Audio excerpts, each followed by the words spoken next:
It's a tremendous pleasure to be here with you, and I wish I could be there in person.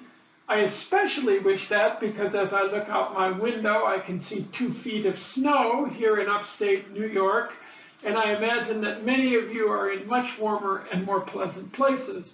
I hope that we can meet in person. I've had a tremendous experience working with Helpage and getting to know people in the organization, and I'm looking forward to further collaboration on this and maybe other topics. So I'd like to talk to you briefly about this topic of older people and climate change action, why I believe they are both a powerful but highly underutilized resource. And I have prepared a background paper, which I know all of you have, that has more information than I can give you here. I'll just highlight a few key points. Often in our world, you're only allowed to deal with one issue at a time.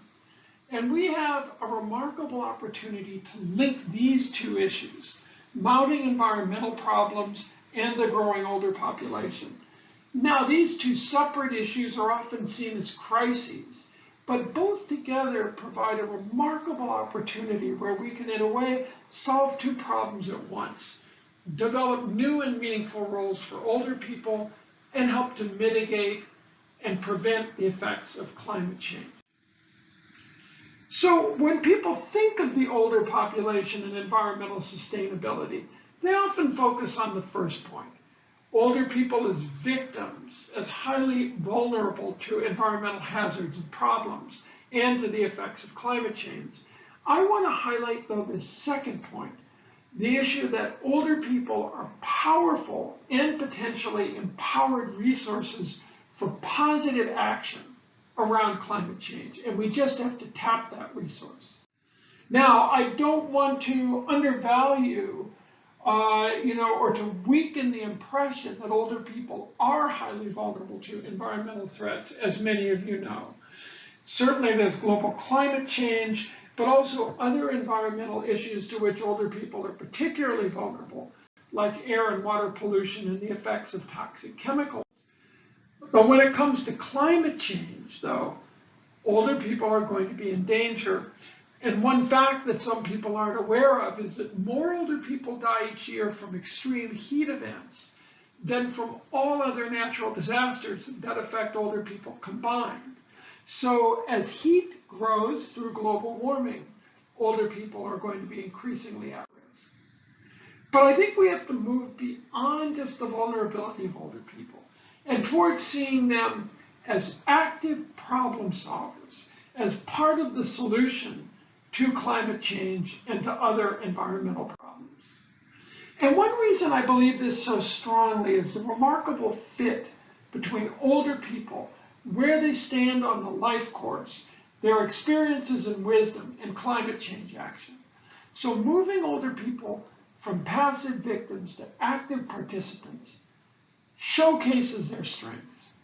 Their population growth is enormous, and if they work together, their collective impact in countries like mine, but all over the world, this population growth means that the collective impact of older people is huge.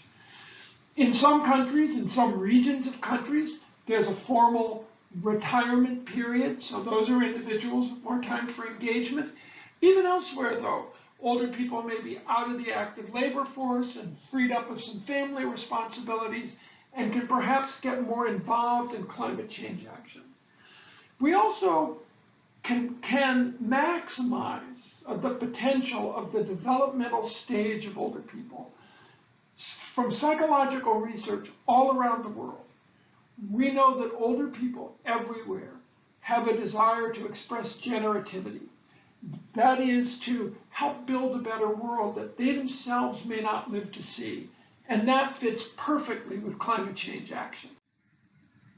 We also know from research we and others have conducted that engaging in environmental activities as volunteers, as activists, engaged in any way leads to physical health benefits and psychological benefits. It leads to social integration through meaningful roles, and it allows older people to build their self-esteem by modeling resilience, their wisdom, their experience of problems and difficulties, is extraordinarily useful, and they can serve as models to younger people and help build their own sense of self-worth as a result. There are also huge benefits to communities. Older people acting in organized ways all over the world improve local environments through anything from helping to preserve outdoor spaces to monitoring marine environments to a whole host of other activities. Older people in their own communities also can model better daily habits and practices, especially in locations where they are honored and revered as wise elders. What they do influences other people, and organized groups of older people can help change corporate and government policy in more environmentally friendly directions. However, there are some barriers. Research from many countries shows that older people are somewhat less likely to express pro-environmental attitudes than younger people, and somewhat less likely to be active in environmental organizations. So there's lots of potential there to move people in this direction in later life. Also, environmental organizations haven't been ready for older volunteers. They have not really adapted activities for older people according to their life course stage. And many environmental organizations have not targeted older people in their recruitment. I'd like to now shift our focus to how we can promote older people's climate change action. One thing we've learned from our research and other studies have shown, many older people would like to have more knowledge, more training, and more education about environmental and climate change issues in order to be more effective activists. So we can create those programs.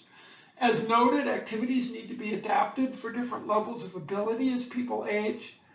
A fantastic idea is to maximize the engagement of older people's associations. And I know that Helpage has been tremendously involved in creating and promoting such associations. Their members can be involved in environmental action, but a very positive step is to link their activities with environmental organizations. And we also need to find alternatives to the internet in some cases. A lot of citizen science and other environmental programs rely on the internet.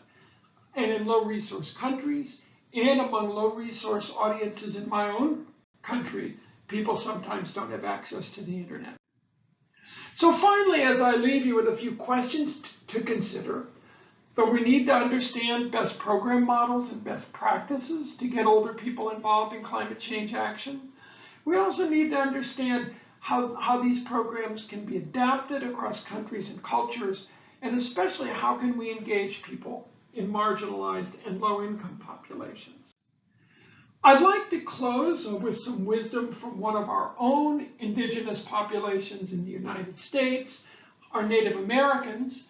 I live in central New York, which was home of the Native American Iroquois Nation, a very large Indian nation before settlement occurred by outsiders. And they had a proverb that in every deliberation, we must consider the impact of our decisions on the next 7 generations. So that this kind of a 7th generation principle comes naturally to older people. It's part of elder wisdom. And we can build on that kind of strength to really have older people be engaged and empowered agents in helping to mitigate and prevent the effects of climate change. Thanks very much, and I wish you well in the rest of this webinar.